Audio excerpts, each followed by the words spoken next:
In Sri Lanka, petrol pumps have run dry and the shelves are empty.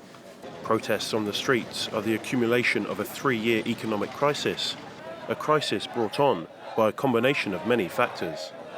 Large tax cuts imposed by the government led to the Sri Lankan central bank printing record amounts of money, which saw inflation balloon to unforeseen levels, up to 30% in April.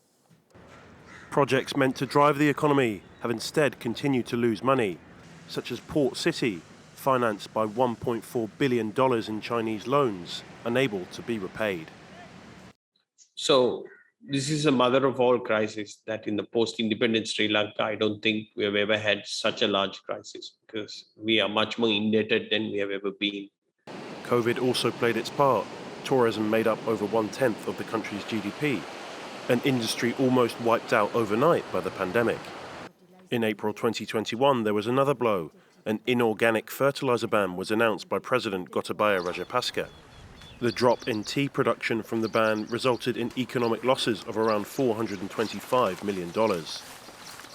Tea, which as of March 2022 can no longer be exported to its second biggest buyer, Russia, after their invasion of Ukraine. All of these factors led to Sri Lanka defaulting on its debts for the first time in its history, a debt of $51 billion.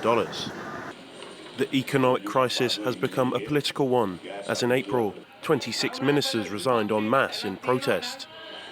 A new government formed later that month was not enough to save Prime Minister Rajapaksa's job, as he resigned on Monday. His brother, Gotabaya Rajapaksa, has stayed on as president, despite continuing calls for his resignation. Now, the protests have turned violent, as the army has been deployed in an attempt to return some level of calm to the streets.